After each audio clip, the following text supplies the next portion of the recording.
Hey guys, it's Will. It's Hong Kong Cinema Appreciation Society. Welcome back to the channel. Welcome back to my office. It's another office video. I hope you're doing well today. This is just a quick update on Radiance Films. They put out some Japanese movies, or are putting out. Some of these are already out. I think some of them are coming out soon, or maybe they're all out. Not totally sure. But I know people love Japanese cinema who follow this channel, and so I thought that I would talk about some of these releases because I think it's stuff that will definitely appeal to people who are fans of this channel. And that if you follow Times Square Kung Fu, you know, Frankie he's on Twitter, he's on YouTube, he's on Instagram. He loves Radiance Films, and he's talked about these releases already, so you may already know about them. But I just thought, just in case there's anyone out there who didn't see that these are coming out, it would be a fun thing to kind of announce here. So the first one is, I'm trying to figure out the release date for this.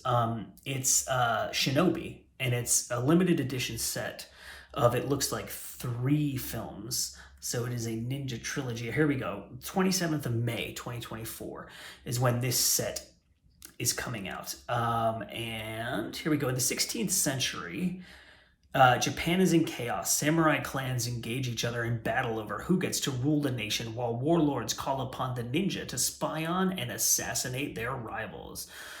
Goemon, an ambitious young member of a ninja family, is thrown into the turmoil of Japanese history when his village is wiped out by the forces of leading warlord Oda Nobunaga, who is a real person, if my Japanese history is correct, if I remember my history from undergrad, who has sworn to eradicate the ninja in his quest for absolute power. Fueled by vengeance, Goemon uses every weapon in his arsenal to bring down Oda and to prove that the ninja is an army of one.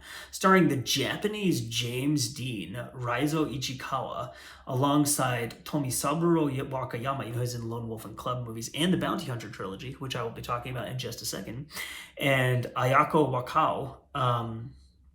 The Shinobi series, was an epic-making success and became a social phenomenon that left deep marks on Japan of the 1960s, from children's playgrounds to leftist counterculture, packed with spectacular and oft-copied action scenes. It also establishes the ground rules for all ninja movies that followed, introducing such classic tropes as the shuriken throwing star and the iconic black mask and suit. I haven't seen these movies, and it looks like there's 3 films in the set. It's a box set, and it's got artwork, reproduction lobby cards, a visual essay on the ninja in Japanese cinema, an interview with film critic Toshiaki Sato, all kinds of stuff on here. So, and it's limited to 3,000 copies. It's in a rigid box and everything. So that looks totally awesome.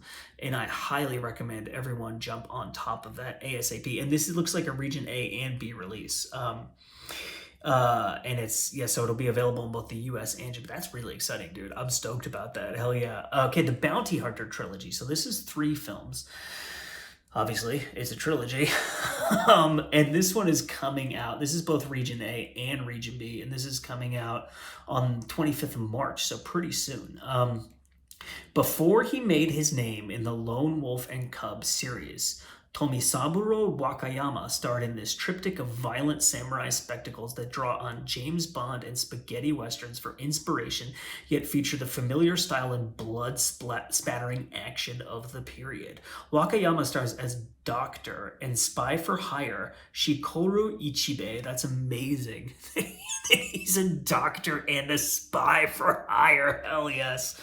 Who in Shigehiro Ozawa's Killer Mission is, so that's like one of the films in the trilogy. I think there's a different director for each film, or there's 2 directors. So one of them directed a couple and one of them directed one of them.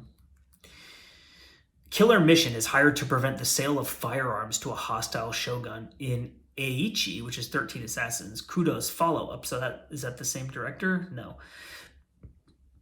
It's a different director whose name is Eiichi Kudo. Oh, so in Eiichi Kudo's follow-up, The Fort of Death, Ichibe is hired on a 7 Samurai-style mission to protect a village from farmers from a ruthless lord.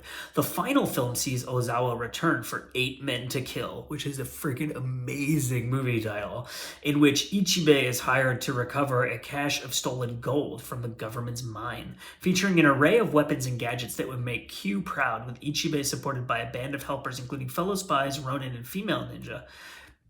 The Bounty Hunter films deliver action and thrills galore and deserve to sit alongside the celebrated action epics that followed.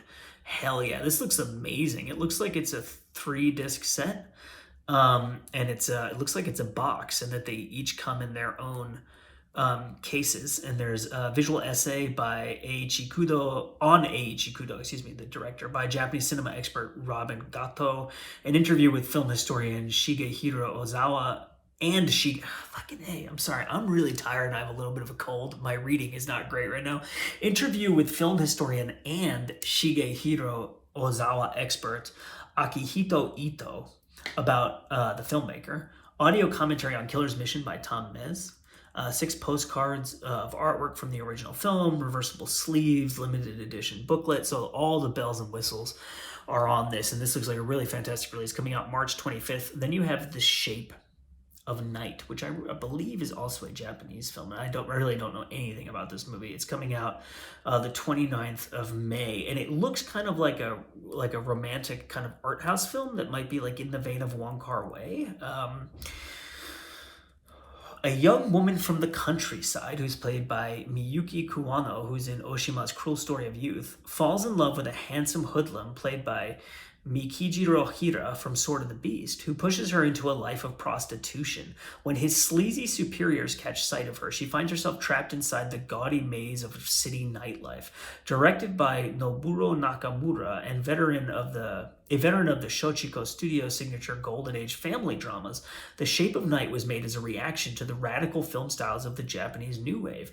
With its lush cinematography full of saturated colors, a lyrical tone, and its story of love leading to inescapable tragedy, it's been often compared to the films of Douglas Sirk. That's interesting, because as I was reading that, I was thinking this sounds like a Douglas Sirk melodrama, while also acting as a precursor to the works of Wong Kar-wai. So there you go. This just sounds really, really fascinating to me. Visual essay on the artistic upheavals at Shochiko Studios during the 1960s by Tom Mez. That sounds really interesting, because the Japanese New Wave stuff is fascinating. And the way that it tied into counterculture and radical politics and like this desire to completely destroy the way that things were before. I think it's a really fascinating like sociological study of Japanese culture.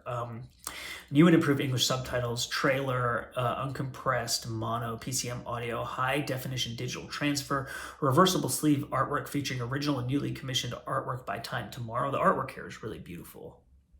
It really looks like something from Wong Kar-wai. Limited edition booklet featuring new writing by Chuck Stevens. Limited edition 3,000 copies. More to be confirmed. So there you go. That's The Shape of Night. And those are upcoming releases from Radiance Films, Japanese movies. But be sure to put those on your radar if you're interested in that kind of stuff. Let me know in the comments what you think about these releases. My name's Will. It's Hong Kong Cinema Appreciation Society. We'll see you next time.